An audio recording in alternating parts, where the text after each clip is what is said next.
Eddie Nketiah scored a last-minute winner against Manchester United at the Emirates to send Arsenal 5 points clear of Man City at the top of the Premier League table with a game to play.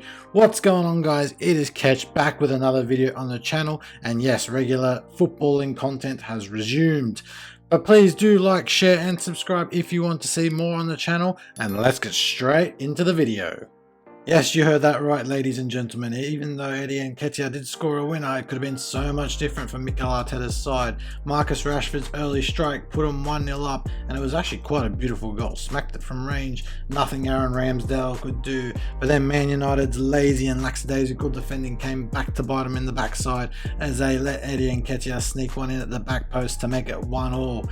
And then the youngster Bukayo Saka scored a brilliant curled strike from outside the box to put Arsenal 2-1 up and put them back in the driving seat in terms of the Premier League title race and put them even clear of Manchester United. And we've got to give credit to Bukayo Saka. That guy does know how to strike a very lovely curved finesse shot.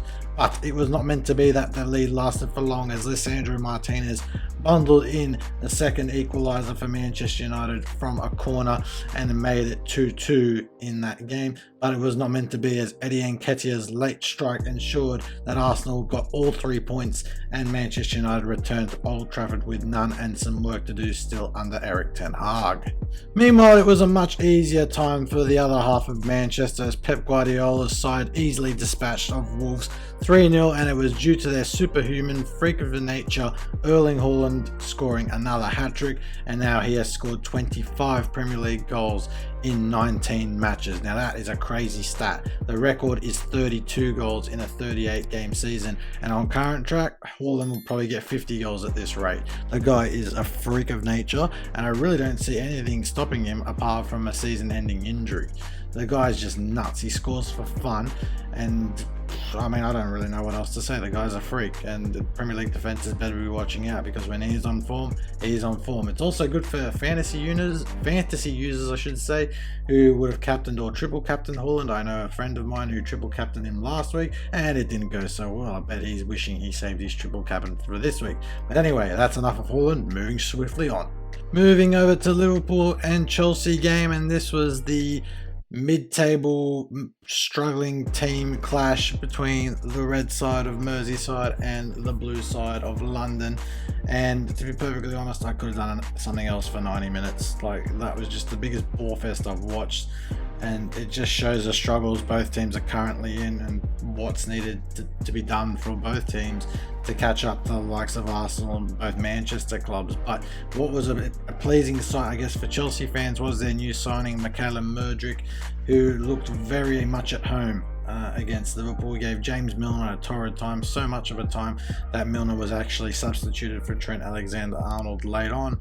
But yes, Chelsea have a very, very good player on their hands, and it remains to be seen what he does over the course of this season. But both teams will probably take a point from that game, and they'll probably move on swiftly to their next games and see where their form takes them from there.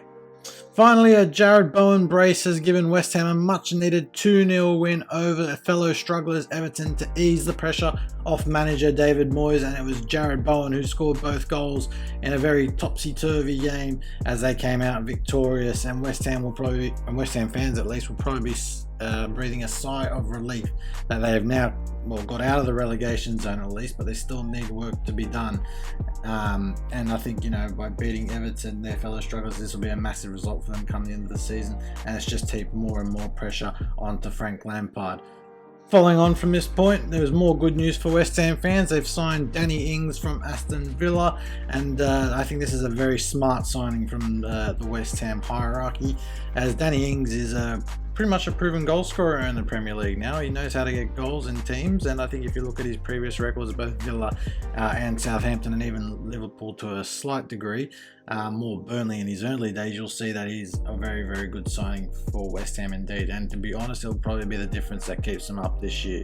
And Danny Ings has a history of signing for teams that are claret and blue. He did Aston Villa. He was at Burnley previously. I guess he just likes the claret and blue colour, so it's a very good signing for West Ham. And I think think they'll be right coming into the season if he scores a lot of goals for him, which I'm thinking he will. But anyway, that has been the end of this video, guys. Thank you so much for watching. Please do like, share and subscribe and turn on post notifications so you never miss an upload, and have a good day. See you guys. Bye.